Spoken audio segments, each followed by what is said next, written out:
योग विद्याधाम गडिंग्लजमध्ये युवक दिन व जिजाऊ जयंती साजरी। स्वामी विवेकानंदांच्या विचारांनी प्रेरित होऊन भारत महासत्ता बनेल।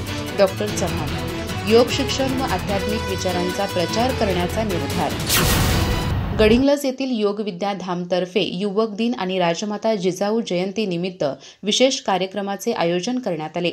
या कार्यक्रमात ओंकार महाविद्यालयाचे माजी प्राचार्य डॉक्टर सुरेश चव्हाण यांनी प्रमुख वक्ते म्हणून मार्गदर्शन केले।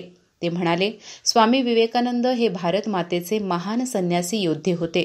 त्यांच्याकडे प्रचंड आध्यात्मिक शक्ती, विलक्षण ज्ञान, तेजस्वी शरीर, नम्रता, कणखरपणा आणि आत्मविश्वास होता। त्यांनी आपल्या कार्यातून संपूर्ण मानवजातीला जीवनाचा आदर्श मार्ग दाखवला।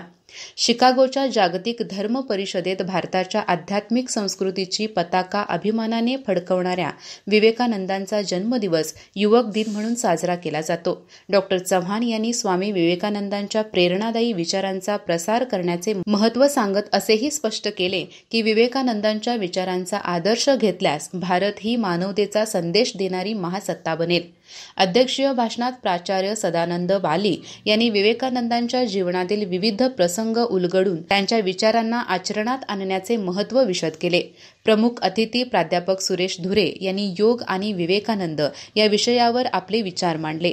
यावेळी प्राध्यापक सुरेश धुरे यांनी योग विद्याधामला उंची मोजमापाचे यंत्र प्रदान केले। कार्यक्रमात प्राध्यापक खाडे, प्राचार्य खंदारे, शारदा आजरी, दादासो मांडवकर, नंदकुमार देसाई, दीपा साबळे, अण्णाप्पा देसाई यांसह अनेक मान्यवर उपस्थित होते। कार्यक्रमाचे आभार शिवगोंडा खापरे यांनी मानले, तर अरविंद सावळगी यांच्या विश्वकल्याण प्रार्थनेने कार्यक्रमाची सांगता झाली। स्वामी विवेकानंदांच्या विचारांचा प्रसार करण्यासाठी योग विद्याधाम सदैव कार्यरत राहील असा निर्धार या कार्यक्रमातून व्यक्त करण्यात आला।